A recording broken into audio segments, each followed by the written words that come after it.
اچھا، اسٹیمرنگ کے بارے میں بہت ساری ہمارے پاس کوئریز آ رہی ہیں. اسٹیمرنگ کے جو ہوتے ہیں وہ 2 پیٹرنز ہوتے ہیں. ایک تو جب بچے چھوٹے ہوتے ہیں 1 ایئر کے، اس کے بعد جب وہ بولنا اسٹارٹ کرتے ہیں تو وہ کچھ ورڈز پہ ہکلا رہے ہوتے ہیں یا ہکلا کے یا ٹک ٹک کے بات کر رہے ہوتے ہیں، وچ از نارمل. کچھ بچے کچھ ورڈز پہ ہکلا کے بولتے ہیں، اور وہ جیسے جیسے وہ ایج کے ساتھ گرون اپ کرتے ہیں تو ان کے ورڈز میں کلیئرٹی، اسپیچ میں کلیئرٹی آتی جاتی ہے، اور وہ ان کا ہکلانا بھی بند ہو جاتا ہے. سیکنڈ ٹائپ جو ہے جس میں اسٹیمرنگ کا ہے کہ بچے پہلے اس کی اسپیچ میں کلیئرٹی تھی، جب وہ ورڈز بولتا تھا سینٹینس لیول پہ تھا، بالکل ٹھیک تھا، لیکن اچانک 4-5 سال کا یا 6 سال کا بچہ جو ہے وہ اسٹیمر کرنے لگ گیا. صرف یہ 4-5 یا 6 سال کی عمر میں نہیں، یہ ہمارے پاس بڑے کیسز بھی ایسے آتے ہیں جو 14-15 سال کے یا آگے 18 سال کے، ایون کے 22 یا 23 سال کے لڑکے بھی جو ہیں وہ اسٹیمر کر رہے ہوتے ہیں.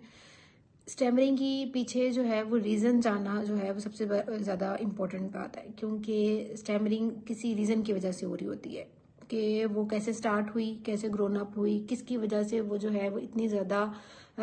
ورسن سٹیج پہ چلی گئی، اتنی زیادہ سیویئر ہو گئی ہے، کون سے ایسے سرکمسٹانسز ہیں جس کی وجہ سے وہ اتنی زیادہ سیویئر آگے ہو گیا کہ اب جو ہے اگلے بچے کی یا بندے کی یا کسی بھی پرسن کی بات جو ہے وہ آپ کو انڈرسٹینڈ نہیں ہو رہی ہے تو وہ بہت زیادہ ٹائم لگا رہا ہے، اور وہ ایک مشکل میں اگلا بندہ پڑا ہے کہ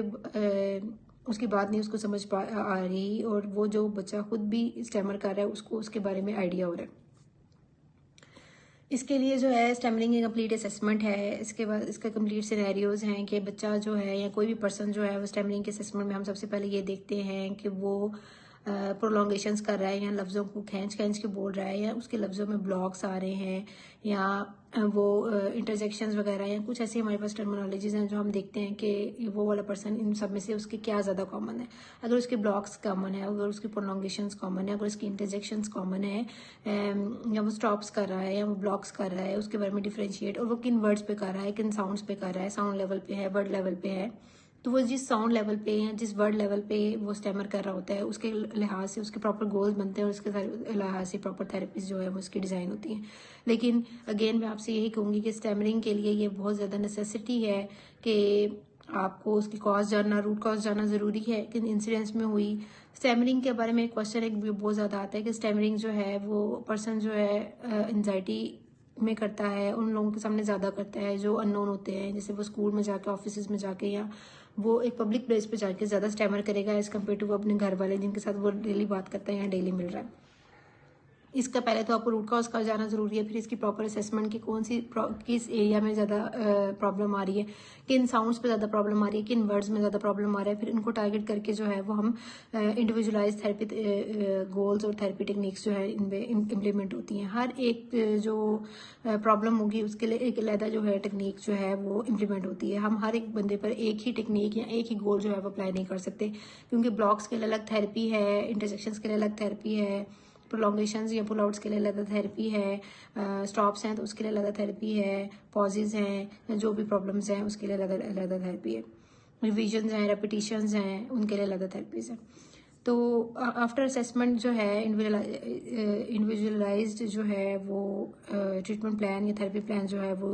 اس پرسن کے ساتھ یا اس بچے کے ساتھ کیا جاتا ہے، جس کے بعد جو ہے وہ امپروومنٹ نظر آتی ہے. کیونکہ اسٹیمرنگ اور آرٹیکولیشن یہ 2 ایسے پرابلمس ہیں جس میں برین جو ہے وہ آپ کا نارمل فنکشن کر رہا ہوتا ہے. اس میں برین یا نارمل فنکشن کی وجہ سے بچہ جو ہے یا کوئی بھی پرسن جو ہے اس کا برین میں کوئی ایشو نہیں ہوتا. اس وجہ سے جو تھراپی کے چانسز ہیں یا تھراپی کی جو ریکوری ہے وہ 100% سمجھ جاتی ہے اور بہت جلدی ان میں ریکوری ہو جاتی ہے.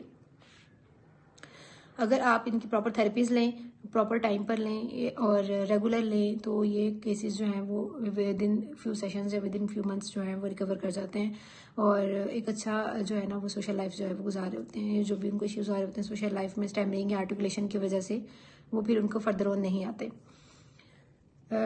پھر اگر میں آپ کو کچھ انڈیویجولائزڈ نہیں تو میں آپ کو کچھ جنرل میں آپ کو تھراپیز یہاں پہ بتاؤں تو وہ یہ ہیں کہ اگر ہمارے پاس کسی کی اسپیچ میں کانسننٹس ہوتے ہیں، ہمارے پاس ہمیشہ اردو میں بھی اور انگلش میں بھی کانسننٹس ہوتے ہیں اور واولز ہوتے ہیں. اگر کوئی پرسن جو ہے یا کوئی بچہ جو ہے وہ کانسوننٹس پر زیادہ پرابلم کر رہا ہے تو ہم اس کو کانسوننٹس والی تھراپی کرواتے ہیں، اور اگر کوئی بچہ واولز پہ کر رہا ہے تو ہم اس کو واولز والی تھراپی کرواتے ہیں. لیکن ایک جنرل کے تھراپی پلان کے اگر آپ اس کو گھر میں کرنا چاہتے ہیں وداؤٹ اینی اسیسمنٹ، یا وہ لوگ جو آپ نہیں کر سکتے، اس کے لیے یہ ہے کہ دو ٹیکنیکس ہیں جو میں آپ سے ڈسکس کروں گی بیسیکلی. یہ اس کو ہم کہتے ہیں ایزی آن سیٹ، اور ایزی آن سیٹ اس کو ہم کہتے ہیں. تو اس میں یہ ہوتا ہے کہ آپ نے بچے کو یہ کہنا ہوتا ہے کہ آپ نے اپنا ہر ورڈ جو ہے وہ آ سے سٹارٹ کرنا ہے یا وا سے سٹارٹ کرنا ہے، جیسے واولز ہوتے ہیں ان سے سٹارٹ کرنا ہے. جیسے اگر آپ نے بچہ ہمارے پاس بول رہا ہے کوئی اور ورڈ بول رہا ہے کہ خیال، تو اگر وہ بولے گا آ خیال یا آ بابا یوں کر کے، تو آپ دیکھیں گے کہ جب وہ پہلے با بولنے میں بابا بابا بابا بابا یا با با یوں کر کے بول رہا ہے، یا جو بھی اس کے پرابلمز ہیں اسٹیمرنگ میں، جیسے بھی وہ حقلا رہا ہے، جس بھی طرح سے وہ حقلا رہا ہے، یا بلاکس بہت زیادہ ہیں، با بولنے کے بعد کافی گیپ کے بعد پھر وہ با بول رہا ہے، تو اس میں یہ ہے کہ جب وہ پہلے ہر ورڈز کو آ کے ساتھ سٹارٹ کرے گا تو وہ آ با یوں کر کے، تو اس سے جو ہے وہ اس کا جو اسٹیمرنگ ہے وہ اس کی جو انزائٹی ہے وہ کافی کم ہو جائے گی، اور اس ٹیکنیک کی وجہ سے جو ہے نا اس کے ورڈز جو ہیں وہ کافی جلدی آنے لگ جائیں گے، جو وہ کافی ٹائم لگا رہا تھا آنے میں. سیکنڈ، یہ ایزی آن سیٹ کی جو اسٹریٹجی ہے نا یہ بہت افیکٹیو ہے، کافی پیشنٹس پہ کافی پرسنس پہ کافی افیکٹیو ہوتی ہے، اور اس کی وجہ سے پہلے ہم اس کو ایزی آن سیٹ کرواتے ہیں، جب اس کی ہکلاہٹ کم ہو جاتی ہے تو پھر فردر آن گولز بنتے ہیں. نیکسٹ جو ہے ہمارے پاس جو تھیراپی پہ آپ سے ڈسکس کرنے والی ہوں وہ ہے پرولونگیشنز، جو بھی بہت کامنلی یوز ہوتی ہے، کہ اگر کوئی بندہ ہکلا رہا ہے تو آپ اس کو بولیں کہ آپ نے ہر لفظ کو جو ہے نا وہ لمبا کر کے بولنا ہے. جیسے آپ کا کیا حال ہے، جیسے ہے آپ نے اس کو کہنا ہے تو آپ نے اس کو بولنا ہے، آپ نے بولنا ہے آپ کا کیا حال ہے. جب آپ اس کو ہر چیز کو، ہر ورڈ کو، ہر ساؤنڈ کو پرولونگ کر کے بولیں گے تو جو اسٹیمرنگ کی وجہ سے جو اس کی فلوئنسی کٹ رہی ہے، جو وہ بول رہا ہے یہ ختم ہو جائے گا. اگر وہ بول رہا ہے اس کے بلاک آ رہا ہے پھر کافی گیپ کے بعد پ آ رہا ہے تو یہ سب کچھ ختم ہو جائے گا، کیونکہ وہ آ کو اتنا کھینچ لے گا کہ وہ دوبارہ سے اس کو پا کے ساتھ جوڑنے میں آسانی ہو جائے گی.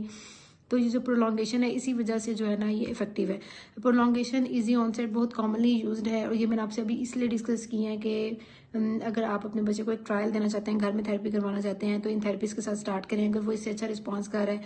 تو ویل اینڈ گڈ ہے، لیکن اگین میں آپ سے یہ کہوں گی کہ تھیراپی اسٹیمرنگ کی پراپر اسیسمنٹ ہوتی ہے، اس کا روٹ کاز جانا جاتا ہے، اس کا پرابلم کن ورڈز کن ساؤنڈز پہ آ رہا ہے، اس کے بعد جو ہے انڈیویجولائز تھیراپی پلان جو ہے وہ ایڈوائز کیے جاتے ہیں. ایسے رینڈملی جو ہے اسٹیمرنگ کے لیے انڈیویجولائزڈ تھیراپی پلانز جو ہیں وہ نہیں کیے جا سکتے، ٹائم ویسٹ کرنے والی بات ہے. بٹ اگر آپ کرنا چاہتے ہیں تو آپ یہ 2 تھیراپیز جو ہے وہ اپنے گھر میں ٹرائی کریں بچوں کے ساتھ، اور مجھے فیڈ بیک لازمی دیجیے گا.